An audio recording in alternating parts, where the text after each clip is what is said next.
After a gap of 16 years, India's 16th census will be carried out in 2027.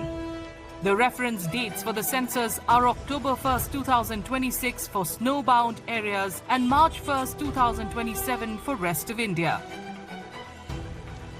The house listing phase is likely to start by April 2026. So the census, which is going to happen after 16 years since the last census in 2011, has created a massive data vacuum in India's planning apparatus.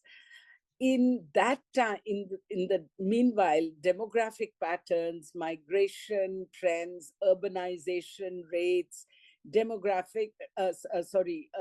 socioeconomic realities have shifted dramatically. But the state, so therefore, has been forced to plan on the basis of outdated assumptions. This census is historic for more than one reason. For the first time since independence, it will officially count castes nationwide, a move with deep political and social implications. The last comprehensive caste-based count was done by the British between 1881 and 1931. Politically, caste enumeration is sensitive. Past attempts such as the socio-economic and caste census of 2011 remained largely unpublished. Recent caste surveys in Bihar and Telangana have triggered debates, intensifying demands for transparent caste-based reservations. Caste is a structural determinant of access to education, health, income, and land in India. Yet it has been absent from the official census data since 1931. That omission has made it difficult to design policies that truly reach those who are left behind the last mile. So the data will tell us a better story and more evidence. And the communities who need help the most are in the scheduled caste, scheduled tribe categories. So it's a very welcome step, and it will also enable localized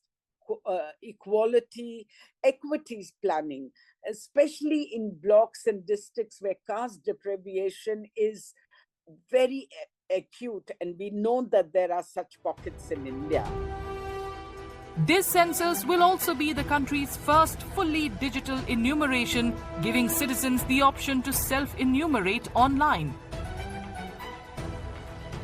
So digitizing the census, while it's a welcome step, but it carries significant risks, especially for rural, remote, tribal geographies where most of the marginalized communities live. We hope that also there is talk, as you know, about self-enumeration, which PTI also reported. You know, this is the first time digital enumeration will happen.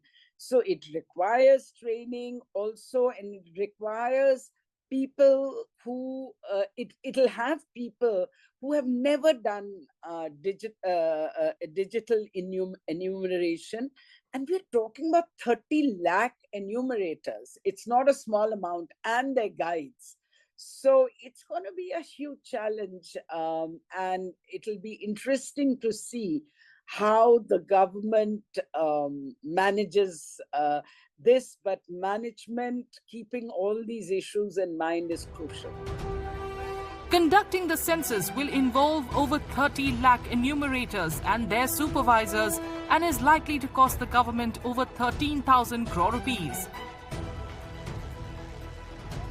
The census that was scheduled to be undertaken in 2021 was postponed due to the COVID outbreak.